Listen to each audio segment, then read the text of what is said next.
It is July 23rd, 5:45 p.m. I have been at convocation all day, went for a run, and I'm back in the school. So, updates from a week ago to now. We have bad news and we have good news. Let's start with some of the rant-worthy stuff, and then we'll get to the good news and try to end on a positive note as we move into the weekend before the school year starts. Bad news is my roster is still in flux, and like I mentioned, we had a really short summer. It's always chaotic. I feel like the systems and structures in place set our guidance counselors, and to some extent they set our admin up for failure. I hope that change leaders, school board, office level people that hear this can get something from this. That having an inconsistent and unstable start to the school year is really damaging to teacher plans. We pretty regularly have an inconsistent and unstable start of, in our case, both semesters. We run a block schedule, but the start of the school year and then the start of the second semester, it's very chaotic. Hopefully that's going to be improved in the long term as we're now in a balanced calendar, but when you don't know for sure if the students in your class are going to be there or how many of them are going to be there the next few days, the next week, it makes it really difficult, especially when you're on a block schedule and every day is so important, time is so important. It makes it difficult. So I had 15 students on my roster. I think the miscommunication with admin and counselors led to them just putting a bunch of kids in there. Then some were taken out and others were added. It went from 15 to 12 to 3. Now it's back to 8. And this is Friday.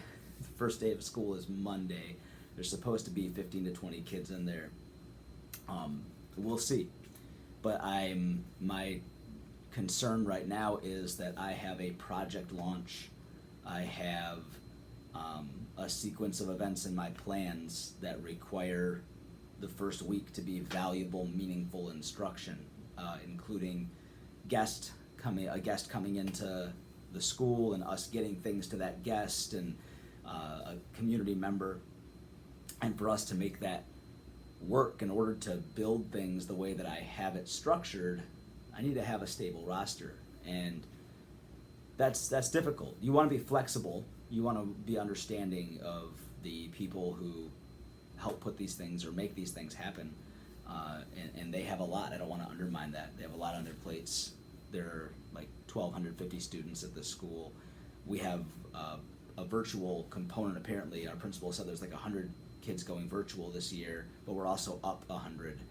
And we're making this transition to balanced calendar. So it's a lot to navigate, but that's my frustration right now, is I'm currently at the impasse of, do I reach back out to those community members and push back the original time they already set in place for, in this case, the baker is expecting an order at a certain time the first week of school so that I can get these baked goods to kids the first week of school to launch this project. She's going to be coming in and visiting my students and talking about their feedback and sharing perspective of a small business owner. Do we push that back and say, sorry, community member who was already planning on visiting us at this time and doing this for us at this time, I'm going to ask you to change your plans? Or do we stick with it and hope that the roster is fairly consistent and have to deal with a few kids who get added in after that project launch, or they're coming in on step 2 when they should have been there for step 1 or step 3 or whatever? It's that's my dilemma right now. I want to lean towards honoring the commitments that we made with community members and hoping that these 15 to 20 students can be on the roster by at least the first or second day. But the takeaway for anybody listening who has the power to influence this in your school district is the first day should be sacred. The first day should be no interference. Get your students with your teachers. This is obviously more challenging at the secondary level where there's so many ins and outs and electives and class changes. It's never going to be perfect, but it has to be a priority. So that's my struggle right now. The good news is, regarding the first 9 weeks, in addition to the project launch and the lesson on critique, including that excellent local baker, is I've just heard back last night and I'm about to email a response to a local food critic who wrote an article that my students will be reading as an exemplar in preparation for our local baker. This local food critic is going to be visiting our class as well.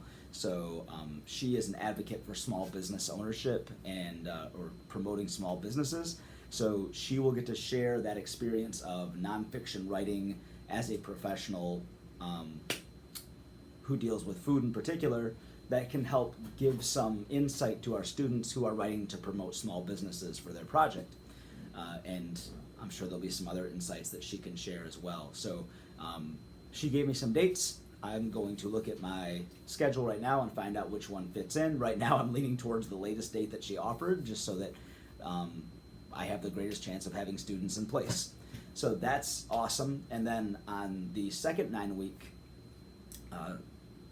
update is I have 4 confirmed panel members for the $10 challenge exhibition.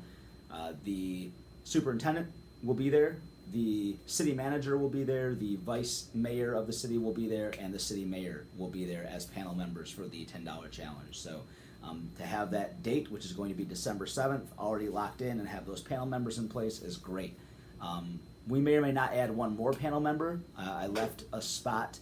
4 is fine, but there is a spot in case the kids are coming up with a specific subject or leaning towards something where there's another influential leader of the community that should be invited in as a panel member who might have an opportunity to directly or publicly respond to some of the things that the students are doing for that project. So if a lot of people do something with criminal justice or law enforcement, then I might invite the chief of police. If we have a bunch of kids that want to get involved with causes regarding animal cruelty or well-being, I might invite one of the animal control officers and so forth. So I'm leaving that spot, but to have those 4 locked in, we're good for sure. We have a date for sure. We have a food critic who's going to come in and give some insight and possibly feedback to students. I have more to be happy about than I do to be frustrated about, and I know that in a matter of a week or 2, the current frustrations are going to be behind me, and I'm looking forward to it. So fingers crossed. I'm going to just keep working on some plans and see what we can do to shore things up in the realm of the things that I can control. So that's where we are as of 1 week from when I knew I was having the class to now, which is 3 days away from the first day of school. That's where we are.